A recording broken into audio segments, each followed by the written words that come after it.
राजाला काळजी वाटू लागली, विश्वामित्राला काही काही प्रसाद लवकर घे.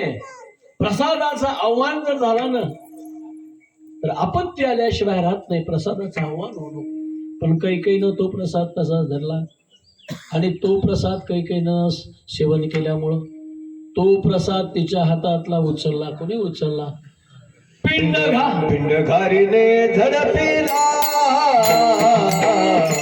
पिंडघारीने झडपिला, पिंडघारीने झडपिला, पिंडघारीने झडपिला, अंजलीने तोडला, अंजलीने पदरामध्ये पडल्यानंतर तो प्रसाद अंजनीने सेवन केला आणि तो प्रसाद सेवन केल्यानंतर त्या अंजनी मातेच्या पोटी जगाची कर्तुम अकर्तुम अन्यथा कर्तुम शक्ती असणारे रामदूत हनुमानजी जन्माला आले. पुंडलिक भरला हरी विठ्ठल श्री ज्ञानदेव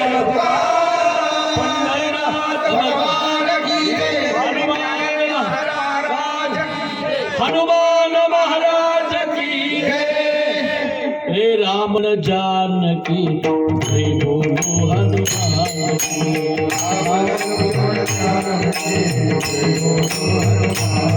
हे राम लक्ष्मण जानकी हे बोलो हनुमान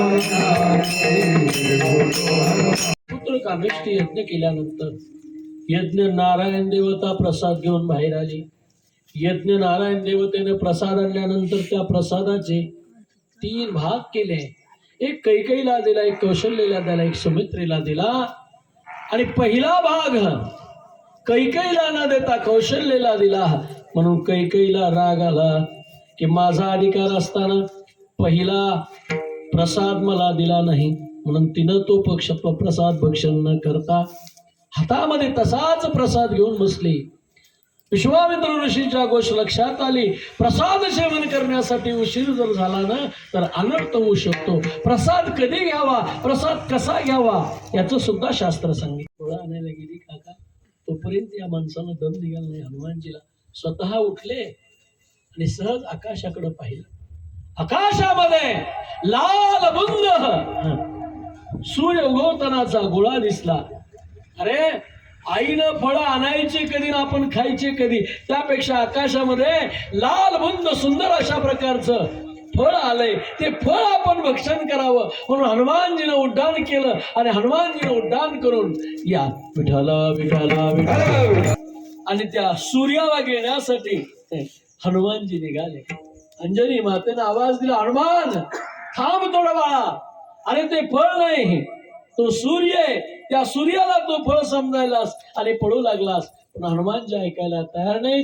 हनुमानजी ज्यावेळेस सूर्याला घेण्यासाठी जाऊ लागले त्यावेळेस सूर्यदेवता थरथर थरथर कापू लागले. इंद्र चंद्राधिक देव सगळे घाबरू लागले. यानं जर सूर्याला खाल्लं तर जगामध्ये सगळा